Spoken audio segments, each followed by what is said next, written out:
Ooh, I don't want the phone too close to the fire, so I have it kind of set a ways away. I should probably bring it a little bit closer to me. So we're just chilling here tonight. We got a little small fire going, and just kind of it's kind of all chills, all chills. Um, anyways, yeah, I just thought I would jump on a live. It's kind of chill. Tonight's the night. It's just that chill of a night. So, um, hey Gene, how's it going, dude? Welcome in. Let me know if you can hear me clearly. I'm kind of a ways away from the phone, so probably bring it down some. But yeah, I'm just chilling. I just started a small little fire and just figured I would, um, till the wife gets home, just kind of chill, talk about things. Pixel fans versus Pixel fans, because I just seen some of the most dumbest arguments ever on social media, and I just thought it was really ridiculous on like what they were arguing about, fighting about. It just didn't make sense. Um, you saw a notification from YouTube. Awesome. Glad you saw the notification. Um, it's a small fire, so I guess that's kind of good. I just don't want the phone feeling the heat from the fire and then kicking on and being like, "Oh, your your phone's overheating." Shut down the live stream and whatnot. Brian, what's up, man? What's going on, dude? You guys ever like, I mean, I'm always on different platforms. I'm always on different places. You guys ever find it like to be ridiculous when people start arguing over the most senseless stuff, like the dumbest things in the world? They just argue about when it comes to the tech space and everything. You know, like there's like right now with the Samsungs, right? There's like half the people that's like, oh my god, it's not even an upgrade from the S22. It's barely a bump up, and they're like, I'm not gonna go get it, or they're like very upset because they're not getting a high trade-in value for like their S22 Ultra or whatever. Then you got the other half that's just like diehard Samsung Knights, right? Like those kind of debates, it's like it's fun to see those. Hey, what's up, Michael? It's kind of fun to see those just because like, you see people's different perspectives, but like the Pixel fans are turning on each other now, and it's the funniest thing ever. And this is like one of those moments where I'm glad that I'm actually not part of Team Pixel, because it seems like Pixel fans are turning on Team Pixel members to a degree. They're also arguing with each other about how long they've been a Pixel fan. Like, does it really matter how long you were a fan of Pixel? Um, as I told you guys, my city is getting crazy because Super Bowl. So there are people who are like partying nightly. Even those that have to go to work the next day are like out partying. I don't get it.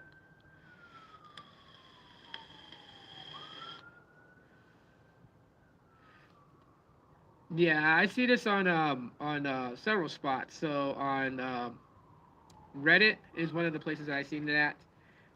One of the many Facebook uh, Pixel pages I seen it at. Not the official um, Facebook Pixel Superfan page, but like those ones that's built by just a regular person. Uh, I'm back home in California. I got back from my trip to Louisiana yesterday. Oh, good. Hopefully everything turned out okay. I know it was a tough visit, but hopefully, you got to spend some time with family and have some closure and stuff, though. So, but yeah, I don't want any of those weirdos spilling over onto the YouTube side. It's a stupid thing to argue about, really. I mean, I've been a Pixel fan since the very first one. I've been a Pixel fan since the days of the Nexus. Like, who gives a crap? Who cares? If you like Pixels, you like Pixels. That's great. I'm happy to see that Pixels are getting more recognized. You're seeing them in advertisement. You're seeing them in competitions advertisement. Like that's great. I'm happy for that. You know. Um, but not with all this childish stuff, man. That just is weird. Weird, really weird. And then, like some questioning, like, do I still like Pixels just because I picked up the Galaxy A53? I picked one up, I gave it to my wife, and then I ended up picking up another one for me and for myself for my personal usage. And like, just because I pick up another device doesn't mean that, like, I don't like my Pixel 7. I was propositioned to sell my Pixel 7. I was propositioned to do that. I was like, that's weird. Like, you don't even know me.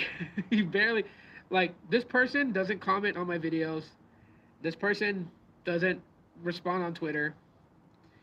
And because I had posted a couple of videos recently of the Galaxy A53 since I got another one for me, they decided to get brave and hit me on a DM and ask if I'd sell them my Pixel 7. And it's like they made the assumption of all time. They were like, how much would you sell me your Pixel 7 for since you're no longer liking Pixels? And I'm like, what? Who said I stopped liking Google Pixel phones? I just like using things that's like different, right? Like I appreciate all the different brands out there to the end of the day. Like I always say, if I had to choose one, of course I'm going to choose a Google Pixel. Do I like One UI? Yeah, it's grown on me. There were some bugs with TouchWiz that kind of lingered on with Samsung, but getting over it and jumping with both feet into the pool and trying something like, yeah, it's not a flagship. It's not a S22 or an S22 Plus or an S22 Ultra. Like I get that, but it's still running One UI, and I think it's great. I think it's totally fine. I am a Pixel fan. I use Samsung phones and iPhones also. Yeah, just because you use something different doesn't mean that, you've given up. Like I don't know. I don't like these clans. That's what I call them. I call them clans, right? There's a difference if you're a fan. If you're a fan, obviously you like the product, and if people have like misinformation about it on the internet and they say something on the internet, you're the one that kind of goes in and kind of clears up the confusion. Like that's a fan. But what we're having now these days, they're clans. Like they're ruthless. They go after people. It's just the darndest thing. My first week was very hard. My birth mother's funeral was very hard to deal with. I'm very. Oh, okay. My second week was more enjoyable. Well, that's good because I would think that she would want you to, to obviously grieve for her in the time that you needed to grieve, and then also enjoy yourself too because you know it's life. You still gotta live life. You still gotta go forward, right? We lose the people that we love, and we can wish anything in the world to have them back, but that's something that's just not gonna happen. So coming to terms with it kind of helps put them at ease too as well. My dad always told me this. He always said that when he passes away and they lay him to rest, like if I want to talk to him, do not go to his his grave, his plot site. Do not go there because he won't be there.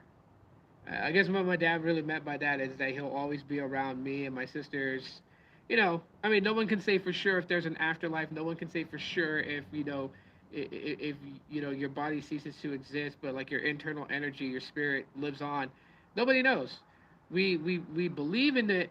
We put our faith in it that there is something for us after this life. Um, but at the same time too, like no one knows for sure. So like I guess what my dad's saying is that there is an afterlife beyond this, and he's a spirit that we should take solace and comfort in knowing that he'll always be around us, and that we need not travel to where his gravesite is. If we want to converse with him and talk with him, he'll be right there. Just talk. Because he is a person that I worry about a lot.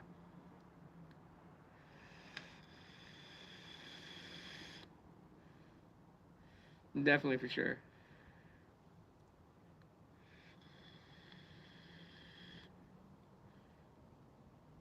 So I'm glad that you were able to enjoy some time out there with family, though. That's good to hear. I'm like watching this log burn.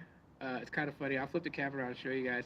I'm watching this log burn, and it's weird because um, like the log got wet, so only one side of the log is lit. The other side is not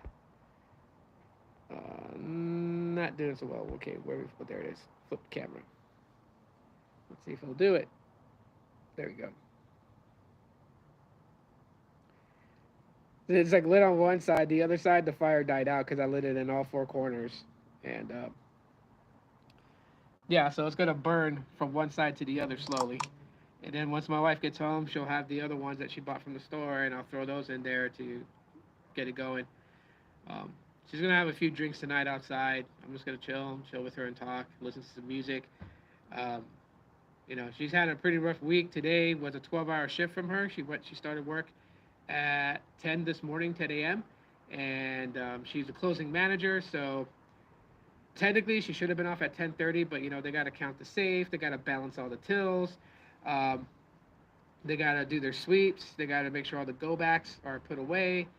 Um, they got to make sure that everything is set up for the next day, and then they can leave. So technically, she finishes work like at 11, about a minute, because I know that she was gonna give a coworker a ride home because he missed his bus, and that was the last bus for him to take to get home. So she's gonna give him a quick ride home and then come down this way. So one thing I actually do like about Samsung is pretty cool. I'll show you guys. So you get an animated lock screen, and you guys may recognize this because I turned this lock screen video, I turned it into my YouTube intro because I thought it was cool. I don't care what anyone says. They can say it's corny, it's cheesy, or whatever. I don't care. I thought it was cool. Those are Samsung AR emojis, right? So it's based off of me. Of course, like not the outfit or anything like that.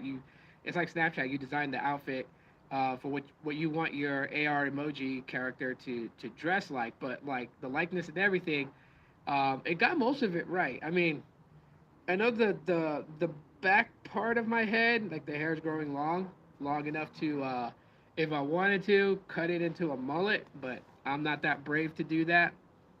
And I see a lot of people doing it, and I'm like, I'm a person that just doesn't like to be exactly the same like the crowd.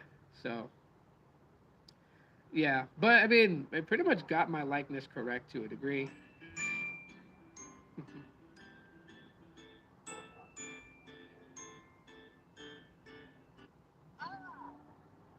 Yes, babe. Hi. I know. You could have put me on like put the phone on the mount and then put me on the watch.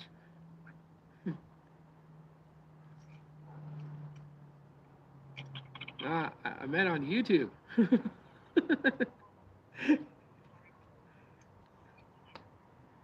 No, you can watch it live. Oh, I mean like yeah. That showed people earlier your display setup. So that's on the live stream for the podcast earlier today.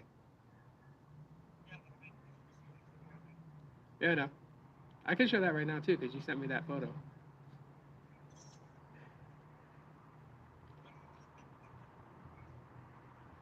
No, give me 1 second, babe. Hold on. You sure? Okay. All right, love you. Bye. She she'll let me finish my live stream. But yeah, anyways, yeah. So those and that sucks too. She called it. I could have showed you guys because that same video plays when there's a phone call. So like, there's a lot of customization with Samsung that I'm liking with One UI. I mean, yeah, they're kind of cheesy and everything like that. But I guess for me, it just kind of it's like nostalgic. Like I said, I mean, I'm half Hispanic and I'm half Asian. And one of the funniest things, it's funny to a lot of people. It's cool to me. But these quirky things that that Asians like, right? Like I remember 6 years ago, I was so adamant about wanting to get the LG Aka.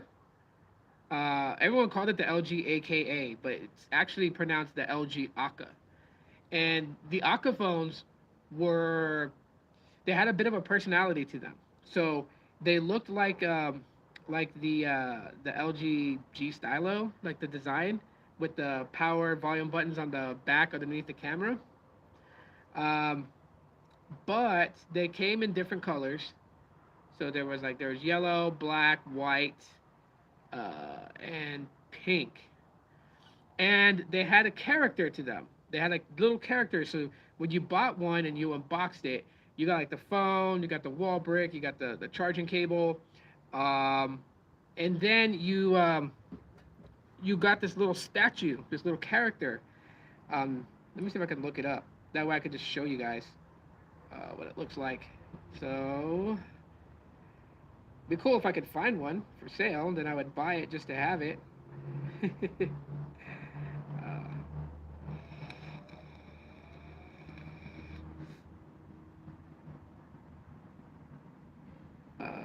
Oh, here they are.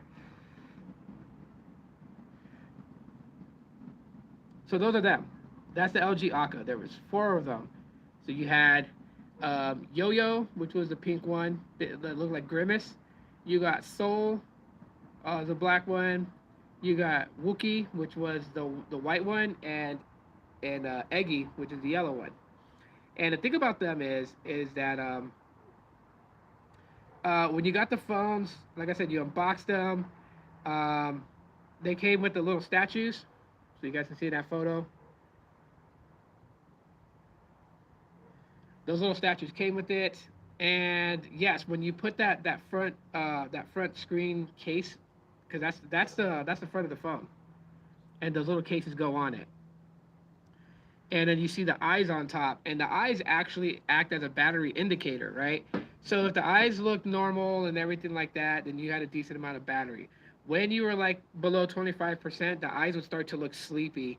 When you were below 10%, the eyes would close and sleep for like 2 seconds and then wake up. Kind of like when someone is dozing off and they're like forcing themselves to stay awake. It'll do that. And then when you plug it in, the eyes kind of go like as if someone gave you like a Jolt Cola with a huge amount of caffeine, and that's you'll see that during the charge process. It had a clock widget that had animations on the clock widget, and it was those characters walking across. And each one of those characters has a personality. Like what is it? Wookie, the he's a skater and gets into a lot of trouble and stuff like that. So Eggy is the artist, so he's very cultured and artistic. Soul is a DJ, so there's sometimes we go see him with headphones on. And Yo-Yo's the playful one slash the big eater. So yeah, but I mean that comes that's like the concept South Koreans, right? The concept in their mind they have to make something interesting out of a smartphone than just a smartphone. Um, uh, because of your gender, beliefs, culture, and race, stay off HBO Max. The new HBO Max Scooby Doo show called Velma is very offensive and pushes all social boundaries. I wasn't gonna watch Velma anyways because I actually went to check out that show, and like I'm not gonna cancel out HBO Max just because of one stupid show. HBO Max has about 13 stupid shows to me. Um, you can't, Michael, don't let things like that in your life prevent you from being able to enjoy the other things. You know what I mean? Like, don't just cancel one complete thing or cancel an entire thing because of one thing. But yeah, I know what you mean about Velma. The first, like, because my daughter, she likes Scooby Doo. And so I heard from a friend that Velma was more of adult humor. So then I went and checked out the very first episode, and when I watched the first episode, seeing I don't know if you saw it, but the first episode, like in the opening scene, after Velma does her intro talking about she founded Mystery Incorporated and all, and this is her backstory. It cuts scene to the high school showers, and a female student is about to go take a shower. She hears her name called from behind her, and she turns around and doesn't see nobody there. And then she hears some noises by the trash can, and out comes two cockroaches. One comes out first, and then the other cockroach comes out behind it and mounts it in doggy position and starts hitting it from the back. Like, bugs don't make that way, but whatever, When I saw that, I was like, nah.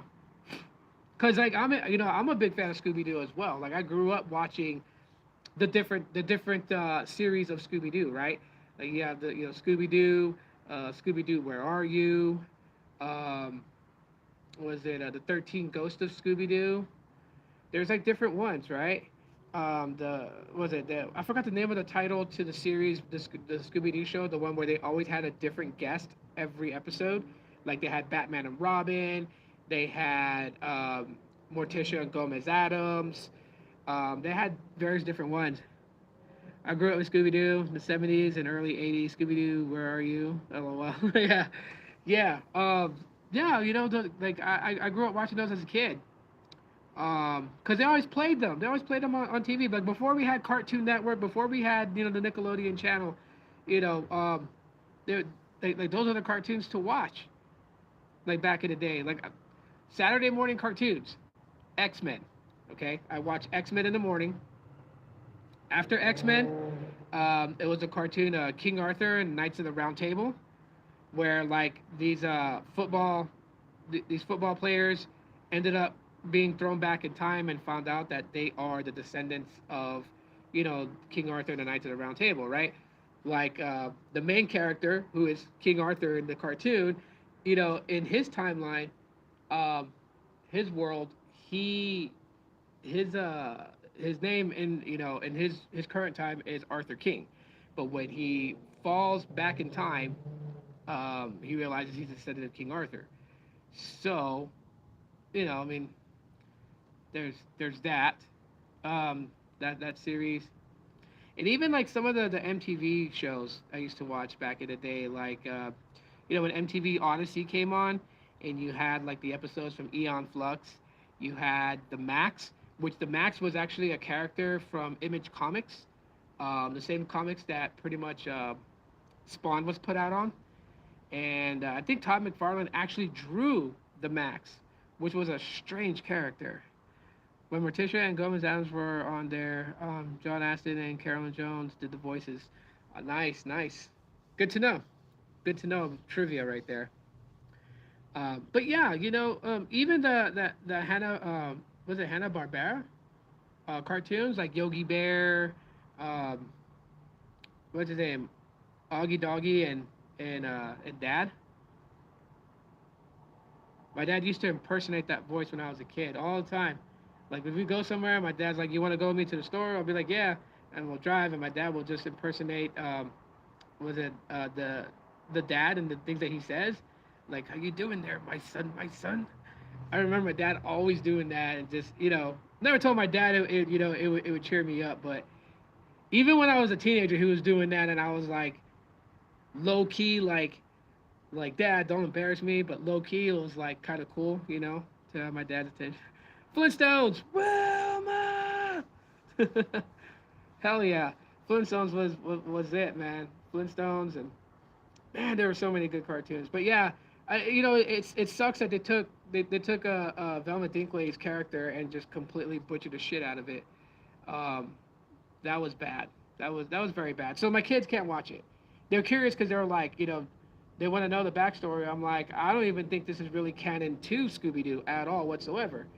Cause like my daughter watched the newer Scooby Doo episodes. I don't know if you guys seen those ones, but it's where Crystal Cove is like supposedly on this cursed ground that the conquistadors found, and they found an interdimension to another dimension, and this demon is trying to come to life, and this parrot named Professor Pericles, who was part of the original Mystery Incorporated, is evil, and he's trying to unlock the gates to bring this demon through. Like my kids watched that one, and I watched it with them, and I'm just like, I can't.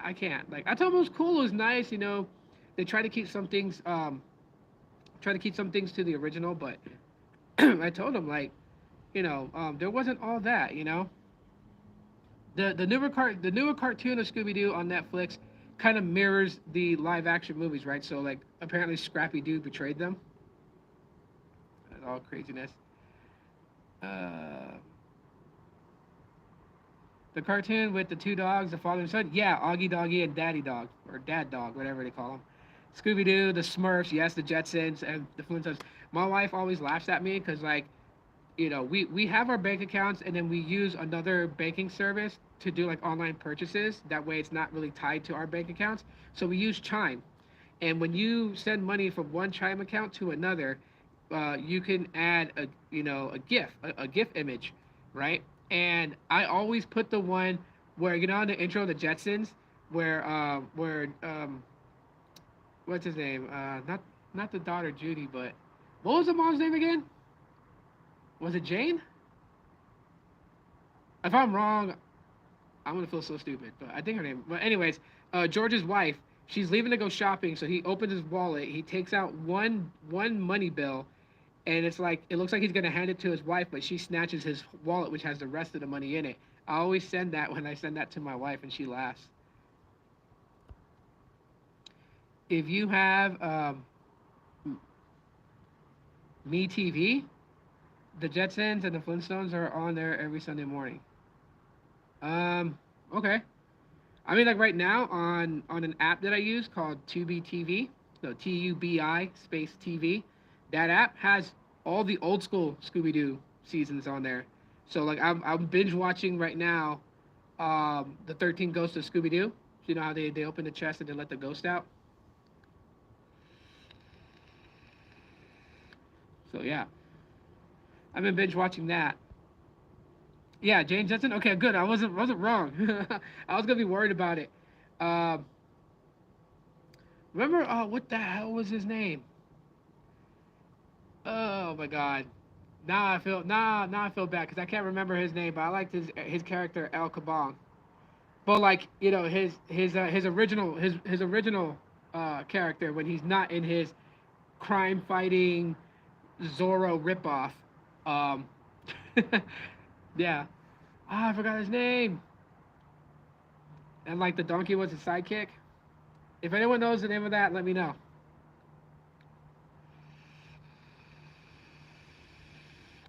But yeah, even when I was like 8 or 9 years old, I started getting into like live action TV. Jane, Judy, Elroy, Asteroid George, Mr. Spacely, and Rosie. Yeah. Um, but like when I was like 8, 9 years old, I started getting into the little person with the sombrero. Yeah. Then the other character, he's like dressed like Zorro. Um, he calls himself El Kabong.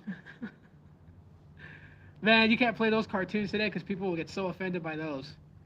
Um, but even then, like I said, when I was like 8 or 9 years old, on the Family Channel, they used to air the '90s series of Zorro, and I was a big fan of it, really into it. And I think the reason that I was really into it was, besides the fact of like I thought he had a killer outfit for for a vigilante hero, but he was a fencing sword master, and it was like every episode because Don Diego de la Vega was so charismatic that um, he could fool the Spanish military and their captain. Because there was times where you thought that for sure they had to know that Diego was Zorro, but the captain would take one look at Diego, and because the way he carried himself, looked at him like he was some sort of like aristocratic rich wuss. They're like, no, there's no way he could be Zorro because Zorro's cunning and strong and brilliant. I used to watch that show, and then my dad, because he saw that I had gotten into that character of Zorro, my dad told me about the movie that he used to watch when he was young. So he took me to go see it. They had these movie theaters that played old movies from 1950s, 60s, and 70s, and he took me to see Zorro, and it was a little bit different for me only because like the very first time I was exposed to Zorro was the '90s television show, which had Diego de la Vega as Zorro, his father Alejandro de la Vega, and then I don't think they really had. I don't think they really had the Ghetto Bird is out. Something happened.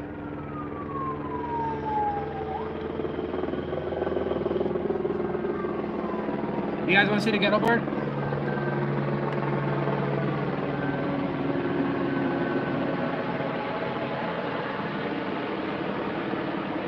I wonder who they were chasing. Anyways, and so like in the movie, it was kind of same characters, right? The father, Diego, and slash Zorro, but then he had a sidekick who dressed up similar to him, except his outfit was brown, and he happened to be the butler who was a mute. The butler was mute, didn't speak. So, he was very cunning too, right?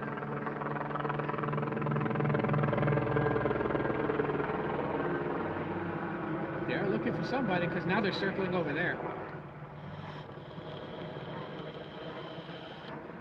They're probably using a. They're probably using their infrared camera just because they don't have their spotlight on. So, I don't know if y'all can see that, but they were circling just over there, and now they're kind of moving along that way. So they're widening their search because now their radius went wider.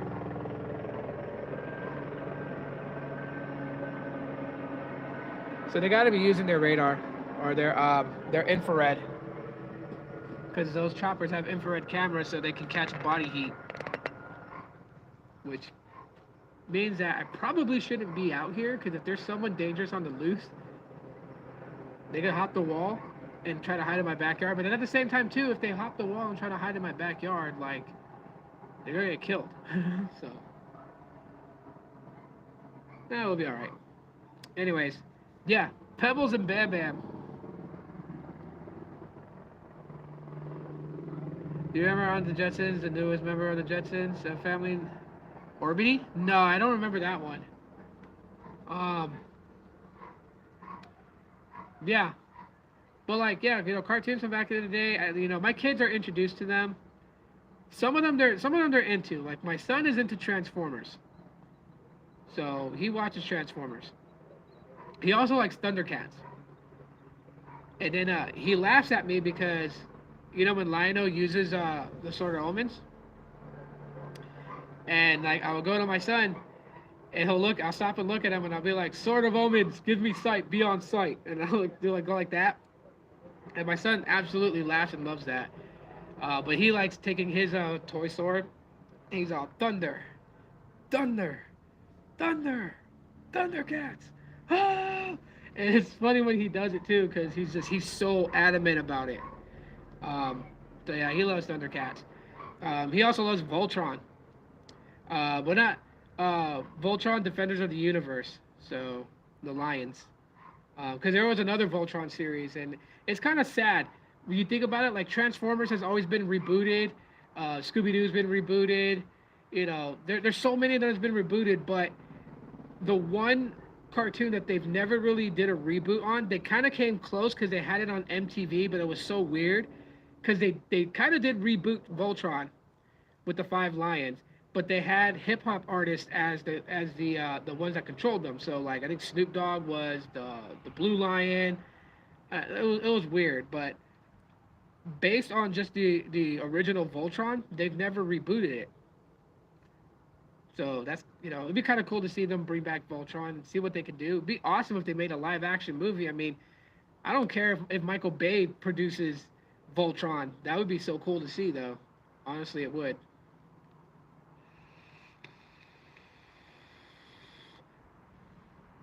And of course, my kids love all things Marvel. My youngest daughter, I thought she knew it, but she didn't. I had to explain to her because we were talking about Avengers Endgame, and so there's two conspiracy theories to the Avengers in Infinity Wars and Endgame.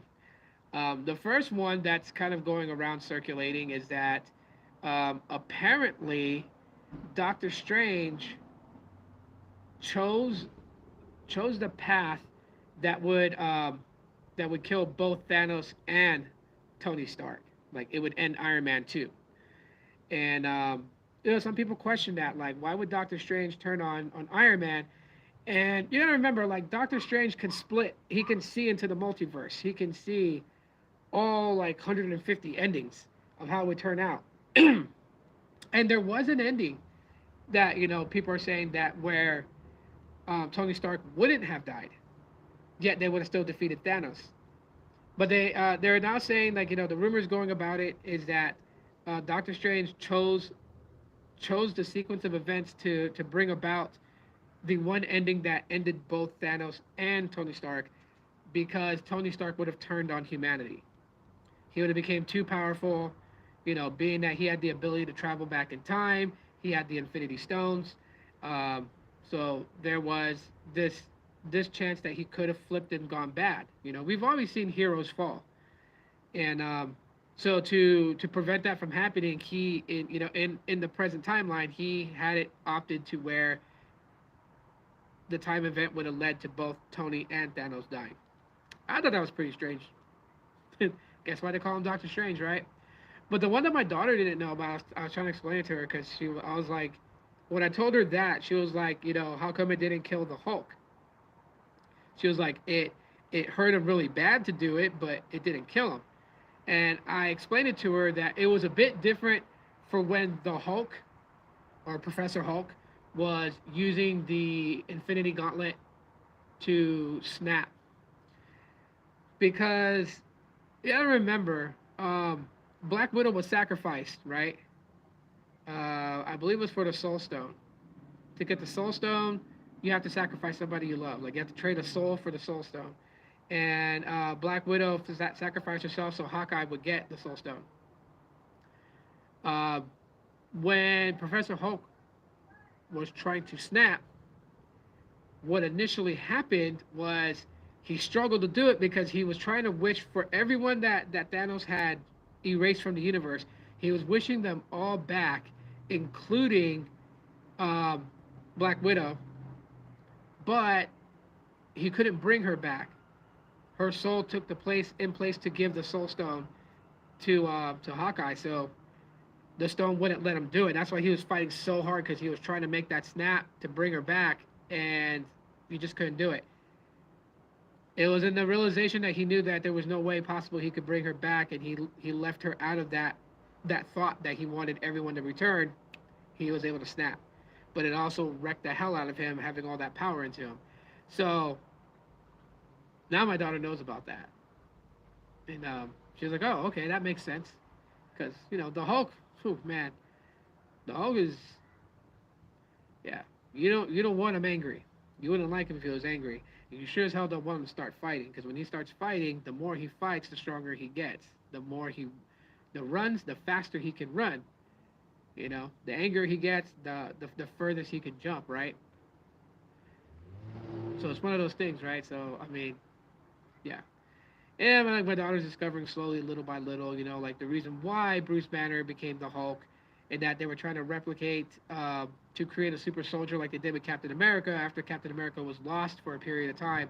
They tried to replicate that super soldier, and Bruce Banner used gamma ray, and yeah, it created a heroic Doctor Jekyll and Mister Hyde.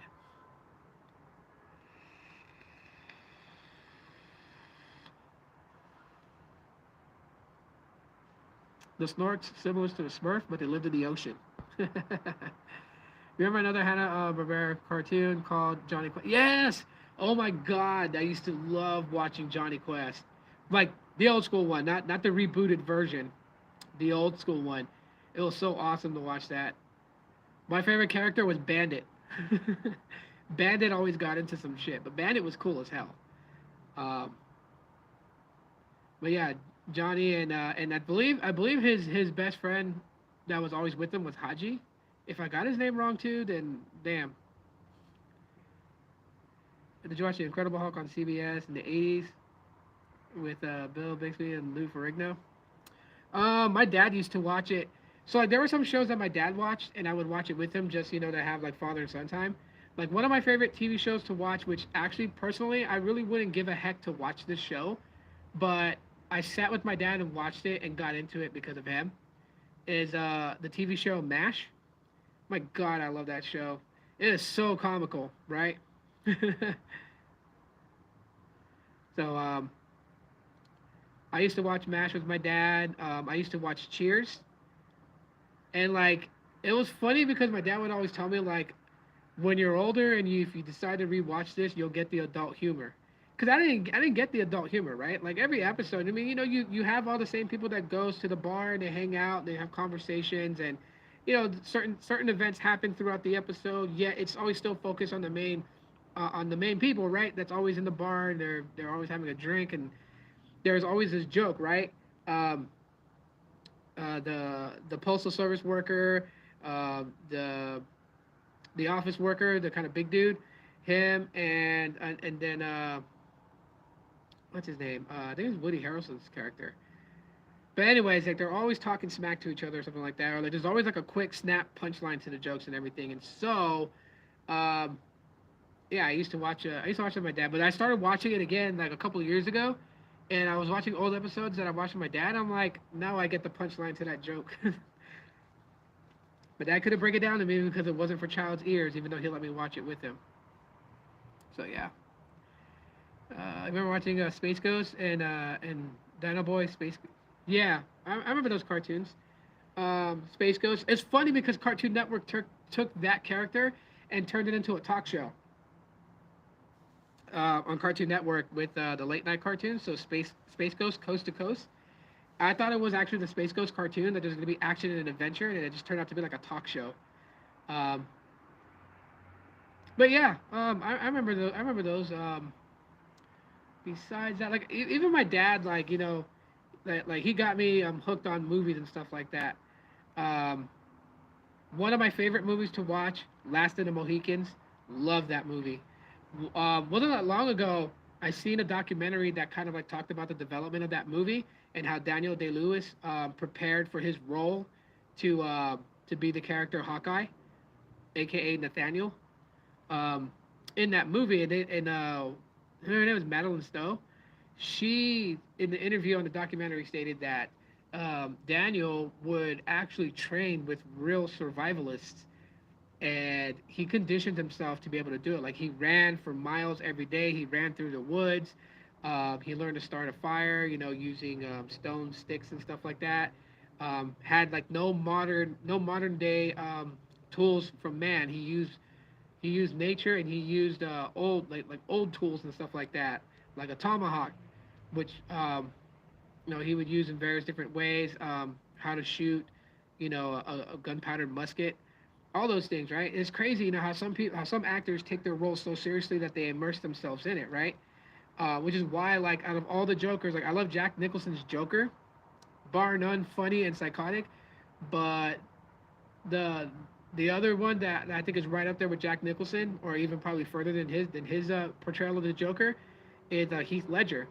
Finding out that Heath Ledger locked himself in a hotel room for months and watched psychotic videos and documentaries about the insane, and uh, pushed himself to the brink of insanity just to be able to play the role of the Joker.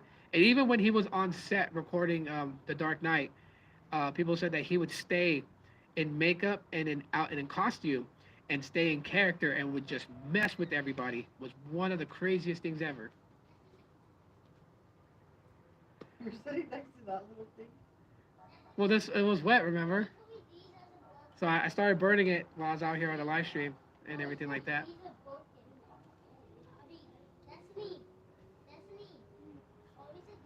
You got the wood? Huh? You got the wood? Yeah. Where? What's that? Huh? What is it? Never passed. No. You ain't got no shoes on, buddy. We just got to getting over getting sick. Come on. The wife made it home. So she's gonna get ready. She's gonna get me the firewood and everything to make the fire bigger and whatnot. Hong Kong Fooey. You guys are just dropping all kinds of old ass cartoons. Shit, there was a movie. Oh my god, I can't remember it. Let me Google it. One of my favorite all time animated movies. So it's not Japanese anime, or at least I don't think it was. Um, hold on. Let's see.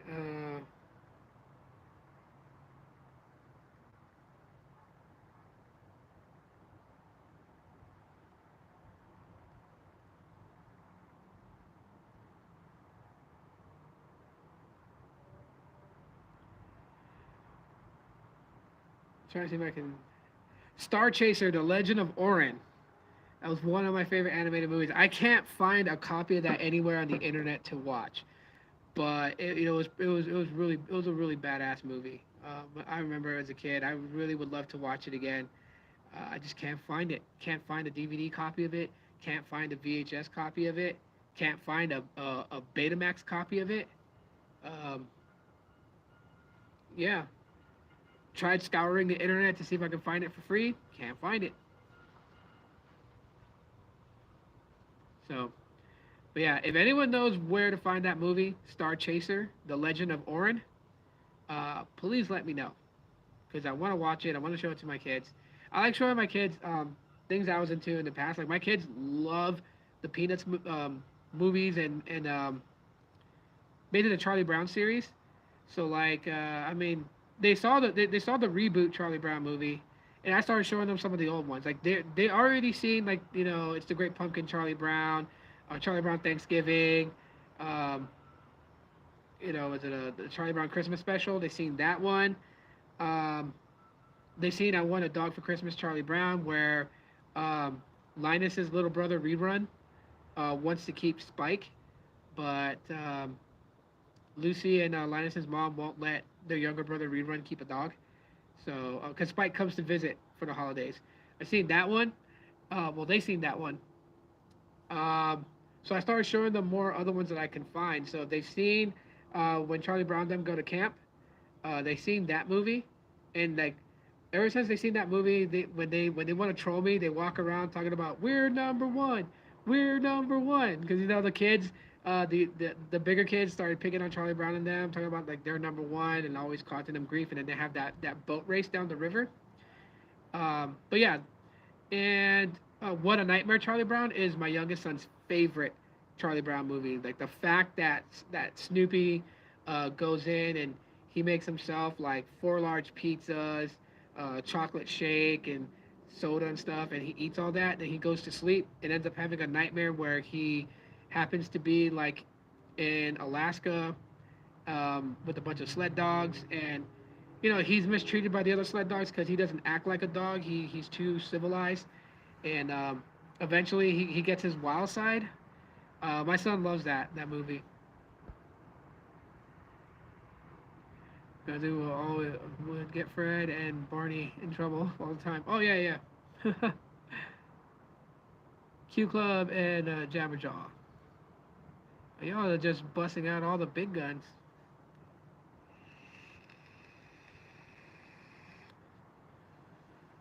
Um, Anyways, y'all, I'm not gonna hold y'all up too long. I'm gonna spend some time with my wife outside right now. We're just gonna hang out and chill. So I'm gonna let you guys go to enjoy the rest of your weekend. I appreciate all the nostalgic throwbacks y'all been throwing in the comments. Y'all are amazing. Um, I'll see you guys next Saturday. And this this coming Tuesday is a members only live stream, right? So if you're a member of the channel, you're golden, you're good to go. If you're not a member, you'd like to become one, there's different tiers. Just hit the join button. You can choose the 99-cent one, and you'll be in that live stream. There's just specific things that I will make sure that I give back to those who are members of the channel. So shout outs to all the channel members too. Appreciate you guys. But yeah, I'm gonna spend some time with my wife. So you guys have a great rest of your evening.